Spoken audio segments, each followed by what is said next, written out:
हमारे सभी दर्शकों को सादर प्रणाम। जय श्री कृष्ण। शुक्र का गोचर सिंह राशि में लगभग 1 महीने तक शुक्र सिंह राशि में रहेगा, गोचर करेगा। और इस गोचर शुक्र से 6 राशि वालों को मिलेगा लाभ। विवाह का रिश्ता पक्का होने का योग बनता है। हालांकि आपको एक बात बता दूं कि आज देवशयनी एकादशी है और आज से ही शुभ मांगलिक कार्यों पर विराम लग जाएगा। 5 महीने तक कोई भी शुभ मांगलिक कार्य नहीं होगा जिसमें विवाह, यज्ञोपवीत संस्कार और गृह प्रवेश जैसे कार्य नहीं होंगे। अन्य जैसे व्यापार आरंभ है, वाहन खरीदना है या भूमि पूजन है, ऐसे मुहूर्त तो हो सकते हैं। तो भूमि पूजन के मुहूर्त आपको अवश्य बताए जाएंगे इस चैनल पर, तो बने रहें। चैनल को सब्सक्राइब करना बिल्कुल ना भूलें। लेकिन ये जो मैं जानकारी दे रहा हूँ शुक्र की, शुक्र सिंह राशि पर गोचर करेगा, 6 राशि वालों को लाभ मिलेगा, विवाह का रिश्ता पक्का होने का योग बनेगा। अगर ध्यान देंगे, इस समय में कहीं बातचीत करेंगे तो आगे चलकर नवंबर दिसंबर में विवाह तक भी हो जाएगा। तो यहाँ रिश्ता पक्का होने के योग बन रहे हैं। तो आप यह बिल्कुल ना देखें कि 5 महीने तक देवशयन है तो विवाह से संबंधित बातचीत ना करें। विवाह की बात आपको करनी है और किसी परिवार से मिलना चाहते हैं, रिश्ते की बातचीत अवश्य करें। हाँ, कोई बड़ी सगाई इस समय में नहीं करना चाहते हैं तो ना करें, लेकिन छोटा मोटा रोका कोई अच्छा दिन दिखे तो कर सकते हैं, कोई समस्या वाली बात नहीं है। और विवाह वाली स्थिति तो अभी नहीं है, विवाह के मुहूर्त तो अभी नहीं मिलेंगे, बाद में जाकर आप कर सकते हैं। तो यहाँ पर केवल 6 राशियों के बारे में नहीं, अन्य 6 राशियों के बारे में भी जानकारी दी जाएगी। कुल मिलाकर सभी राशियों के बारे में जानकारी दी जाएगी, किस राशि को क्या लाभ मिल सकता है या क्या सावधानी रखनी है। शुक्र का गोचर 7 जुलाई 2023 को, जुलाई की 7 तारीख 2023 सुबह 3:35 के आसपास यह लगभग समय है। और इस समय में यह सिंह राशि पर गोचर प्रारंभ करेगा। ऐसी स्थिति में यह 1 महीने तक चलेगा। 7 अगस्त 2023 सुबह 11:05 तक चलेगा। 23 जुलाई को वक्री भी होगा। हालांकि वक्री होने से कोई विशेष प्रभाव नहीं पड़ेगा, फल यही रहेंगे। अस्त भी होगा, 3 अगस्त से अस्त भी हो जाएगा सिंह राशि में, लेकिन घबराने की आवश्यकता नहीं है, रिश्ते आएंगे, 6 राशि वालों को लाभ मिलेगा। अब सबसे पहले बात करेंगे मेष राशि के बारे में। मेष, वृषभ, मिथुन, कर्क और सिंह 5वां शुक्र रहेगा। अब ये जो फल बता रहा हूँ, गोचर के फल शुक्र के चंद्र कुंडली के आधार पर बता रहा हूँ। आपको अपनी चंद्र कुंडली खोलकर देखनी है। चंद्र कुंडली में जो सबसे पहला भाव है वहाँ पर आपकी राशि का अंक लिखा हुआ होगा। तो मेष राशि है तो 1 है, वृषभ है तो 2 है, इसी प्रकार से सभी राशियों के अंक वहाँ पर मिलेंगे, उसी से राशि कुंडली बनती है। तो जो आपकी राशि है उसी से वह चक्र बनता है और उस राशि चक्र में शुक्र का गोचर किस भाव में है उससे हम फलित देखते हैं, गोचर के फल देखते हैं। हाँ, इस वीडियो में आपको लग्न और नवमांश की भी एक स्थिति बताऊंगा, वह भी ध्यान से सुने। अगर वह लग्न है, वह नवमांश आपका है, तब भी इस समय में, इस 1 महीने में विवाह का रिश्ता पक्का होने के योग बनेंगे। अगर 6 राशियों में से आपकी राशि नहीं आ रही है तो वहाँ पर आपको लग्न और नवमांश भी जरूर देखना है। तो वीडियो को पूरा ध्यान से देखें। मेष राशि वालों के लिए शुक्र कैसा रहेगा? तो प्रेम, विवाह, रिश्ते की बातचीत इस समय में कर सकते हैं। प्रेम विवाह करते हैं तो आपके लिए समय काफ़ी अच्छा है। विवाह का विचार भी बनेगा और आपकी इच्छा होगी, उस पर आप खर्च भी करेंगे, उस वस्तु पर। खान पान पर थोड़ा सा ध्यान देवें। थोड़ा सा शौकीन स्वभाव भी रहेगा तो शौक पर खर्च करेंगे। शौक अर्थात आपकी मनपसंद, आपकी जो इच्छा है, उन वस्तुओं पर, उन कार्यों पर आप खर्च करेंगे इस समय में। धन का लाभ होगा, चाहे आप व्यापारी हैं चाहे नौकरी में हैं। तो प्रेम विवाह के मामले में भी शुभ है और विवाह का विचार भी इस समय में बन सकता है अगर आपकी मेष राशि है। अब यहाँ चंद्र राशि की बात हो रही है, सूर्य राशि आपको नहीं देखनी है, तो इस बात पर भी ध्यान दें। आप चाहें तो इसी वीडियो के नीचे सबसे ऊपर जो वीडियो है डिस्क्रिप्शन में, उसे अवश्य देखें। वहाँ से आपको पता लगेगा कि राशि किसे कहते हैं, कौन सी राशि देखनी चाहिए। तो विवाह का विचार बनेगा तो माता पिता ध्यान देवें। यदि संतान की मेष राशि है, अगर संतान का विचार बन रहा है तो यह समय उनके लिए काफ़ी शुभ हो सकता है। कहीं से रिश्ता आता है तो ध्यान देंगे तो लाभ मिलेगा। और प्रेम करते हैं मेष राशि वाले किसी से तो वहाँ पर भी परिवार में बातचीत करें, सफलता मिलेगी। अगली राशि है वृषभ राशि। वृषभ राशि से यह शुक्र चौथा पड़ेगा। चौथा जो शुक्र है वह अशुभ रहता है। इससे पहले मैंने मेष राशि के बारे में बताया, वह पांचवा शुक्र है, वह मध्यम रहता है, लेकिन चौथा शुक्र अशुभ कहा गया है। लेकिन फिर भी पैतृक लाभ मिलेगा। माँ के स्वास्थ्य पर थोड़ा सा ध्यान देवें, नरम रह सकता है। परिवार से संबंधित छोटी छोटी समस्याएं इस समय में रह सकती है। भौतिक खर्च जैसे भूमि, मकान, वाहन पर खर्च हो सकता है। नई नौकरी के योग बन सकते हैं। नौकरी में लाभ के योग भी बनेंगे। नई नौकरी तो मिलेगी लेकिन लाभ के योग भी हैं। और विवाह का विचार बनेगा। तो वृषभ राशि वाले भी ध्यान दें, विवाह का विचार बनेगा, माता पिता ध्यान देवें। अचानक रिश्ता, किन राशियों के लिए अचानक रिश्ता आ सकता है, किन राशियों को लाभ मिल सकता है अचानक, उसके बारे में भी इसी वीडियो में आपको जानकारी दूंगा। अचानक लाभ का योग भी बनेगा। 2 राशियां ऐसी है। अब अगली राशि है मिथुन राशि। आपकी राशि से शुक्र तीसरा रहेगा। तीसरा शुक्र शुभ रहता है। ऐसी स्थिति में यात्रा का योग बनेगा। साथ ही सामाजिक कार्यों में आना जाना हो सकता है। नई योजना बन सकती है इस समय में, चाहे व्यापार से संबंधित हो, नौकरी से संबंधित हो, या कोई नया काम करना चाहते हैं, या पढ़ाई के मामले में कहीं बाहर जाना चाहते हैं, कोई नई योजना बन सकती है। भाई बहन से व्यवहार ठीक ठीक रहेगा। अचानक लाभ का योग बनेगा, चाहे व्यापारी हो, चाहे नौकरी में हो, मान सम्मान की वृद्धि होगी। अगली राशि है कर्क राशि। कर्क राशि के लिए भी शुभ स्थिति है, क्योंकि दूसरा शुक्र, आपकी राशि से शुक्र दूसरा पड़ेगा चंद्र कुंडली में, द्वितीय भाव में। वाणी पर थोड़ा सा ध्यान देवे, हालांकि कोई समस्या वाली बात नहीं है। शौकीन मिजाज रहेगा। शिक्षा में शुभ रहेगा। पढ़ाई लिखाई में अच्छी स्थिति है अगर स्टूडेंट हैं तो। और जो आप इच्छा करेंगे वह लाभ भी आपको इस समय में मिलेगा। भौतिक समस्त प्रकार के लाभ जैसे भूमि, मकान, वाहन से संबंधित लाभ इस समय में मिलेंगे। अच्छा लाभ मिलेगा। कुल मिलाकर व्यापारी हैं, नौकरी में हैं, अच्छा लाभ मिल सकता है। धन की वृद्धि होगी, बैंक बैलेंस बढ़ सकता है। और परिवार से भी लाभ वाले योग बनेंगे, तो ध्यान देवें, ठीक स्थिति है। अब अगली राशि है सिंह राशि। आपकी राशि पर ही शुक्र का गोचर होगा, तो ऐसी स्थिति में विवाह रिश्ता पक्का होने का योग बनता है। और यहाँ अचानक रिश्ता आने का योग भी अवश्य बनता है, इसलिए ध्यान देवें। कार्य जो भी काम करेंगे उसमें सफलता भी मिलेगी। थोड़ी पारिवारिक जिम्मेदारी भी रहेगी। यात्रा का योग भी है, नौकरी का भी योग है। नौकरी में शुभ स्थिति है। शौकीन स्वभाव रहेगा, ध्यान देवें, व्यर्थ खर्च ना करें। मान सम्मान की वृद्धि होगी। अगली राशि है कन्या राशि।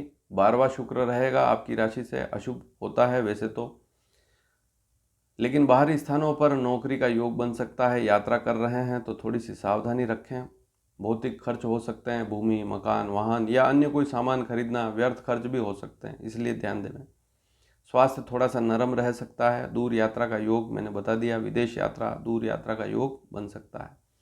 व्यर्थ घूमना फिरना भी हो सकता है, इसलिए ध्यान देवें। आप कहाँ जा रहे हैं, किस काम के लिए जा रहे हैं, इस बात पर ध्यान जरूर देवें।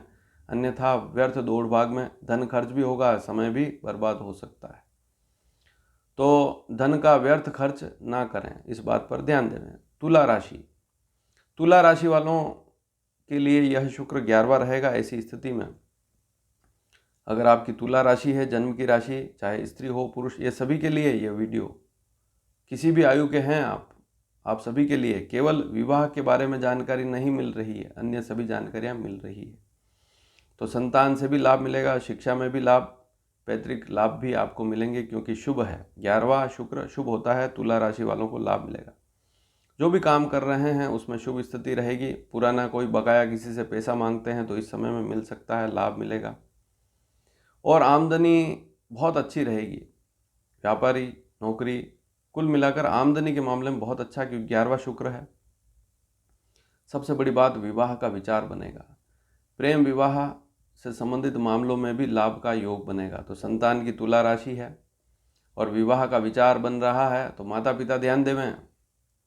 अक्सर माता पिता भी ध्यान नहीं देते हैं और अक्सर संतान तो ध्यान देती ही नहीं है, लेकिन एक बात ध्यान में रखें, आपकी आयु विवाह की आपकी आयु हो चुकी है और आपका विवाह का विचार हो रहा है, तो आप स्वयं भी प्रयास करें। माता पिता यदि बुजुर्ग हैं तो आप स्वयं भी प्रयास करें। बहुत सी बार आयु बहुत अधिक हो जाती है, लड़के की आयु 35 या 40 साल हो गई, तो वहाँ माता पिता की आयु भी बहुत अधिक होती है, वे इस विषय पर ज़्यादा बात नहीं कर पाते हैं, तो स्वयं को भी प्रयास करना होगा। हाँ, लेकिन एक बात और ध्यान में रखें कि यदि आपकी विवाह की इच्छा ही नहीं है तो फिर यह जानकारी आपके लिए ठीक नहीं है। फिर तो यहाँ पर इस वीडियो को देखने से क्या लाभ। तो बहुत सी बार होता है कि विवाह का विचार ही नहीं है, तो ऐसी स्थिति में कोई ज़रूरी नहीं है कि आप विवाह करें। संतान का विचार ही नहीं है तो माता पिता को भी संतान के साथ ज़बरदस्ती नहीं करनी चाहिए। अगर इच्छा है तभी विवाह करें, अन्यथा फिर आगे चलकर समस्या बढ़ सकती है। फिर अगर संतान का विचार ही नहीं है और माता पिता उसका ज़बरदस्ती विवाह करते हैं तो आगे चलकर फिर पति पत्नी में तनाव वाली स्थिति रहती है। तो मन हो तभी काम करें, जिस कार्य में मन ना हो उस काम को ना करें। तो कुल मिलाकर स्थिति आपने जानी तुला राशि वालों के बारे में। अगली राशि है वृश्चिक राशि। विवाह का विचार बनेगा। वृश्चिक राशि वालों के लिए भी समय अच्छा है, विवाह का विचार बनेगा। दाम्पत्य जीवन, शादीशुदा हैं तो वैवाहिक जीवन ठीक रहेगा और कामकाज से संबंधित यात्रा हो सकती है। दूर नौकरी के योग बन सकते हैं। दसवां जो है शुक्र है, मध्यम रहता है, व्यापार ठीक ठीक रहेगा। नौकरी में कुछ समस्या रह सकती है, नौकरी पर ध्यान देवें। भौतिक समस्त प्रकार के लाभ जैसे भूमि खरीदना, वाहन खरीदना, अन्य कोई वस्तु खरीदना, इस प्रकार का योग बन सकता है, मकान खरीदना। अगली राशि धनु राशि। आपकी राशि से यह शुक्र 9वें स्थान पर गोचर करेगा, तो नवा शुक्र जो है शुभ रहता है। आमदनी अच्छी रहेगी, चाहे व्यापारी हो चाहे नौकरी में हो। धार्मिक यात्रा हो सकती है। पिता के स्वास्थ्य में थोड़ी सी नरमी रह सकती है। मान सम्मान ठीक रहेगा, मान सम्मान की वृद्धि होगी। रिश्तेदारों से भी लाभ वाला योग है, अचानक लाभ का योग बनता है। शत्रु आपसे दूर रहेंगे। कोर्ट कचहरी के कोई मामले हैं तो वहाँ लाभ आपको मिल सकता है। तो धनु राशि वालों के लिए शुभ है। अगली राशि है मकर राशि। 8वां शुक्र रहेगा आपकी राशि से, अशुभ रहता है। थोड़ा चिड़चिड़ापन रह सकता है, शरीर में थकान रह सकती है। खान पान पर ध्यान देवें। बाहर का भोजन कर रहे हैं तो इस समय में विशेष ध्यान देवें, तो बाहर के भोजन से बचें। धन का लाभ होगा, मकर राशि वालों के लिए अच्छा योग है। धन का लाभ जरूर होगा, चाहे नौकरी में हो चाहे व्यापार में। नौकरी में बदलाव इस समय बिल्कुल ना करें, नौकरी नहीं छोड़नी है इस 1 महीने में। शिक्षा पर ध्यान देवें। संतान की थोड़ी चिंता रह सकती है, संतान है तो उसकी थोड़ी चिंता रह सकती है। उसके स्वास्थ्य पर, उसकी शिक्षा पर ध्यान देवें। बहुत सी बार संतान पर ध्यान नहीं देते हैं, अपने काम काज में व्यस्त रहते हैं। बच्चे आजकल बच्चों को पालने के लिए भी नौकर रखते हैं, तो वहाँ विशेष सावधानी रखनी होगी। अगली राशि है कुंभ राशि। आपकी राशि से यह शुक्र 7वां पड़ेगा। ऐसी स्थिति मध्यम रहता है शुक्र। लेकिन इससे पहले एक ज़रूरी जानकारी आप ले लें कि जिन 6 राशियों के बारे में मैंने बताया है, यदि उन 6 राशियों में से आपकी राशि नहीं है, अचानक रिश्ता आने का योग या प्रेम विवाह या विवाह विचार नहीं बन रहा है, ऐसा योग मैंने नहीं बताया है, तो आप यह देखें कि आपकी कहीं सिंह लग्न या कुंभ लग्न की कुंडली तो नहीं। अगर सिंह लग्न की कुंडली है, कुंभ लग्न की कुंडली है, तब भी इस 1 महीने में लाभ आपको मिलेगा। और यदि नवमांश कुंडली भी सिंह नवमांश है या कुंभ नवमांश है, तब भी आपको लाभ मिलेगा। 5 और 11 लग्न में 5 या 11 का अंक लिखा है, या नवमांश कुंडली के प्रथम भाव में 5 या 11 का अंक लिखा हुआ है, तब भी यह 1 महीना यहाँ पर शुक्र से अचानक रिश्ता पक्का होना, इस प्रकार के योग बनेंगे। अब कुंभ राशि के बारे में जानेंगे। 7वां शुक्र मध्यम रहता है, लेकिन अचानक रिश्ता पक्का होना, विवाह का रिश्ता आना, इस प्रकार का योग बनेगा। अचानक रिश्ता आएगा, आप भी कहीं बातचीत करेंगे तो सफलता अवश्य मिलेगी। प्रेम विवाह के मामले में भी कुंभ राशि वालों को यहाँ पर सफलता अवश्य मिलेगी। शरीर ठीक रहेगा और शौकीन कार्यों पर खर्च करेंगे, और कोई नई योजना, नया काम, नया व्यापार, नई नौकरी, ऐसी इच्छा हो सकती है, ऐसा काम हो सकता है। धार्मिक रुचि रहेगी, पिताजी से लाभ वाली स्थिति रहेगी। यात्रा का भी योग बनता है इस समय में। भौतिक खर्चों पर ध्यान देवें। भूमि, मकान, वाहन या अन्य कोई वस्तु खरीद रहे हैं तो ध्यान देवें, थोड़ा अधिक खर्च ना हो। या खर्च कर रहे हैं तो स्थिर संपत्ति पर करेंगे, जैसे मकान, भूमि पर, तो ज़्यादा समस्या वाली बात नहीं है। लेकिन वाहन खरीद रहे हैं और बहुत महंगा खरीद रहे हैं तो समस्या हो सकती है आगे चलकर। शरीर ठीक रहेगा इन 30 दिनों में। अंतिम मीन राशि, आपकी राशि से यह शुक्र छठा पड़ेगा, मध्यम रहता है। मेहनत थोड़ी सी ज़्यादा रहेगी तभी जाकर सफलता मिलेगी, तो मेहनत अच्छी करें इस 1 महीने में, तभी लाभ मिलेगा। कामकाज में लाभ जरूर मिलेगा लेकिन मेहनत ज़्यादा करनी होगी।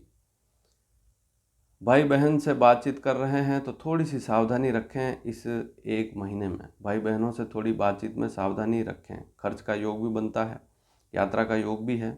शरीर ठीक ठीक रहेगा, कोई बड़ी समस्या वाली स्थिति नहीं है, लेकिन पुरानी कोई बीमारी है या पहले से ही बीमार हैं तो ध्यान देवें। खान पान पर थोड़ा सा ध्यान देवें।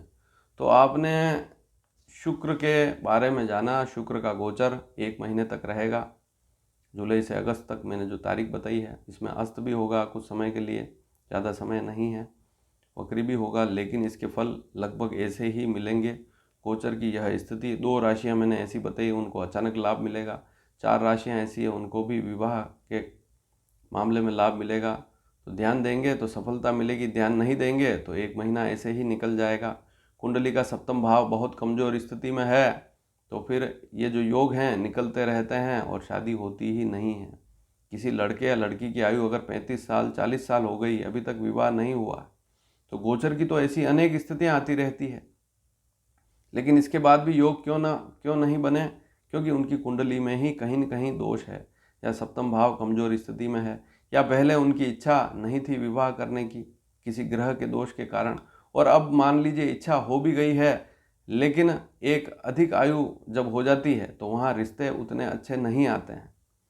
तो ये सारी समस्याएं कब आती है? जब आयु अधिक हो जाती है। अभी आपकी संतान जो है आयु कम है, रिश्ते बहुत सारे आ रहे हैं, तो माता पिता भी निश्चिंत रहते हैं कि रिश्ते तो बहुत आ रहे हैं, कोई समस्या वाली बात नहीं। लेकिन बहुत ज़्यादा आयु हो जाती है तो फिर समस्याएं बढ़ जाती है, फिर रिश्ते भी बहुत कम आते हैं या आते ही नहीं हैं, और फिर आप परेशान होते हैं। तो समय रहते ध्यान दें। वीडियो कैसा लगा? अच्छा लगा हो तो शेयर ज़रूर करें। धन्यवाद। जय श्री कृष्ण।